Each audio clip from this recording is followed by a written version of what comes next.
బుల్టన్లో breaking చూస్తున్నాం. కూటమి నేతలపై అనుచిత వ్యాఖ్యలు చేసి అరెస్టే రిమాండ్లో ఉన్న వైసీపీ నేత పోసాని కృష్ణమురళికి కడప రిమ్స్ ఆసుపత్రిలో పోలీసులు చికిత్స చేయించారు. ఛాతి నొప్పితో బాధపడుతున్నట్టుగా పోసాని చెప్పడంతో ఈ మధ్యాహ్నం రాజంపేట సబ్ జైలు నుంచి స్థానిక ప్రభుత్వ ఆసుపత్రికి తరలించారు. అక్కడి నుంచి కడప రిమ్స్కు తీసుకెళ్లారు. ఈసీజీ సహా అన్ని పరీక్షలు చేయించారు. పోసానికి ఎలాంటి ఆరోగ్య సమస్యలు లేవని రైల్వే కోడూరు సీఐ వెంకటేశ్వర్లు చెప్పారు. పోసాని డ్రామా ఆడుతున్నారని సీఐ వెంకటేశ్వర్లు తెలిపారు.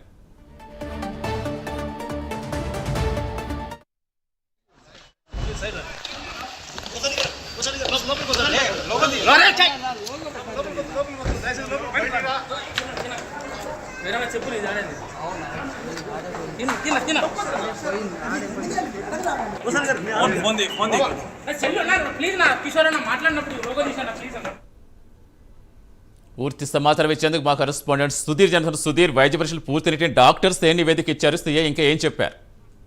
Thank you Satish. ముఖ్యంగా చూసుకుంటే ఏదైతే పోసాని హైడ్రామా పూర్తి స్థాయిలో నడుస్తుందని చెప్పుకోవచ్చు. అయితే మరోపక్క ఇది పోసాని డ్రామా కాదు, వైసీపీ డ్రామా అని కూడా అనొచ్చు మనం అయితే కనుక.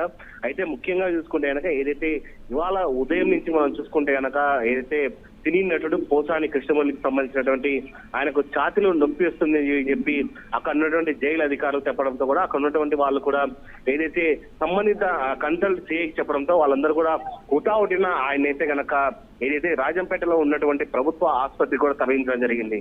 అయితే ముఖ్యంగా మనం చూసుకుంటే కనుక దాదాపుగా పోసాని కృష్ణమురళి కూడా దాదాపుగా 2 గంటల సేపు కూడా వైద్యులు అయితే కనుక పరీక్షలు నిర్వహించడం జరిగింది. అయితే ఆ వైద్య పరీక్షల్లో కూడా ఈసీజీ కావచ్చు, బీపీ కావచ్చు, తదితర మొత్తం ఏదైతే ఉన్నాయో సేవలన్నీ కూడా ఆయన చేయడం జరిగింది. పూర్తిస్థాయిలో ఆ రిపోర్ట్లలో కూడా అన్ని నార్మల్ గా రావడం జరిగింది.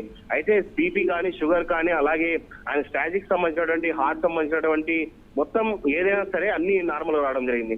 అయితే ముఖ్యంగా చూసుకుంటే కనుక మెరుగైన వైద్య చికిత్స కోసం కూడా పూర్తిస్థాయిలో ఏదైతే కడప నగరంలో రిమ్స్ ఉన్నటువంటి రిమ్స్ కూడా మరోసారి చెకప్ చేయాలనే ఉద్దేశంతో మెరుగైన వైద్యం చేయాలనే నేపథ్యంతో కూడా అక్కడి నుంచి పోలీసులు అయితే కనుక కడప రిమ్స్ తీసుకురావడం జరిగింది. అయితే ఇక్కడ దాదాపుగా మనం చూసుకుంటే కనుక 3 గంటల సేపు నుంచి కూడా ఆయనకైతే వైద్యులు అయితే కనుక ట్రీట్మెంట్ అందించిన పరిస్థితి ఉంది. అయితే ఇప్పటికి మనం చూసుకోవచ్చు ఆయనకు ఏదైతే బీపీ కావచ్చు, షుగర్ కావచ్చు, అలాగే ఎలక్ట్రాల్ కావచ్చు, అలాగే ఛాతీకి సంబంధించినటువంటి మొత్తం ఏమేమి ఉన్నాయో అవన్నీ కూడా ఇప్పుడు పోలీసులు ఇక్కడ వైద్యులు అయితే చేస్తున్న పరిస్థితి ఉంది.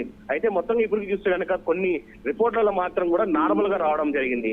అయితే ఆయన సంబంధించినటువంటి మొత్తం ఏదైతే వైద్య పరీక్షలు చేస్తారో దాంట్లో కూడా నార్మల్ రావడంతో అలాగే రాజంపేట ప్రభుత్వ ఆసుపత్రిలో తీసినటువంటి ఏదైతే ఉన్నాయో ఇక్కడ కడపలో తీసినటువంటి రిపోర్ట్స్ కూడా అన్ని నార్మల్ గా రావడంతో కూడా పోలీసులు అయితే కనుక పూర్తిస్థాయిలో కూడా ఏదైతే ఈ కేసు సంబంధించినటువంటి ఆఫీసర్ ఉన్నాడో వెంకటేశ్వర్లు పూర్తిస్థాయిలో ఆయన బయటికి రావడం జరిగింది, మీడియాతో మాట్లాడడం జరిగింది. ఆయన అయితే కనుక సంచలన కామెంట్స్ కూడా చేయడం జరిగింది.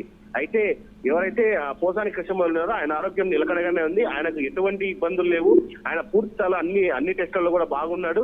మొత్తంగా చూస్తుంటే కనుక ఆయన పెద్ద ఒక హై డ్రామా చేస్తున్నాడు, అలాగే పెద్ద ఎత్తున డ్రామా చేస్తున్నాడు.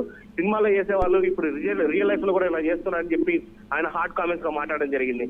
అయితే మరోపక్క మనం చూస్తే కనుక ఏదైతే నిన్నటి నుంచి కూడా పోసాని అయితే కనుక పూర్తిస్థాయిలో ఆయన ఆరోగ్యం అయితే నిలకడగానే ఉంది. అయితే ఇవాళ ఉదయం 10 గంటల సమయంలో కూడా ఏదైతే రాజంపేట ఎమ్మెల్యే అయినటువంటి ఆకేపాటి అమర్నాథ్ అలాగే వైసీపీకి సంబంధించిన జిల్లా ఇన్ఛార్జ్ కూడా ఆయన ఇవాళ ఉదయం దాదాపుగా ఏదైతే పోసాని కృష్ణమురళితో ములాఖత్ అయ్యేందుకు కూడా పూర్తిస్థాయిలో ఆయన వెళ్ళడం జరిగింది. ఆయన వెళ్ళి బయటికి వచ్చిన తర్వాత పూర్తిస్థాయిలో కూడా ఎవరైతే రైల్వే కోడూరుకు సంబంధించినటువంటి మాజీ ఎమ్మెల్యే ఉన్నారు కొరమట్ల శ్రీను, ఆయన కూడా దాదాపుగా ఎవరైతే పోసానితో ములాఖత్ వెళ్ళడం జరిగింది. వీళ్ళిద్దరూ వెళ్ళి వచ్చిన 20 నిమిషాలకే పూర్తిస్థాయిలో అయితే కనుక హై డ్రామా, వైసీపీ డ్రామా అనేది పూర్తిస్థాయిలో బయటపడిందని చెప్పుకోవచ్చు. ఏదైతే ఉన్నట్టుండి ఒక్కసారిగా పోసానికి కడుపు నొప్పి, అలాగే ఛాతీ నొప్పి వస్తుంది, అలాగే హార్ట్ కు సంబంధించినటువంటి కొన్ని ఇబ్బందులు నొప్పి ఆయన చెప్పడం జరిగింది. ఈ నేపథ్యంలో కూడా అక్కడ ఉన్నటువంటి వాళ్ళందరూ కూడా పోలీసులు అలాగే జైలు సిబ్బంది కూడా ఆయన హుటాహుటిన కూడా రాజంపేట తరలించారు. అయితే ప్రస్తుతానికి అయితే కనుక ఇప్పుడు మనం చూసుకుంటే కనుక ఆయన ఆరోగ్యం నిలకడగానే ఉంది, ఆయనకి ఎటువంటి ఇబ్బందులు లేవు, ఆయన మొత్తంగా బాగానే ఉన్నాడని చెప్పి పోలీసులు చెప్తున్నారు, అలాగే వైద్యులు చెప్తున్నారు. ఆయన ఇప్పుడు ఇక్కడి నుంచి కూడా పూర్తిస్థాయిలో కూడా ఏదైతే కడప రిమ్స్ నుంచి కూడా పూర్తిస్థాయిలో ఆయన్ని మరోసారి రాజంపేట సబ్ జైలుకి అయితే తరలించేందుకు ఇప్పుడే ఏర్పాట్లన్నీ పూర్తి చేశారని చెప్పుకోవచ్చు.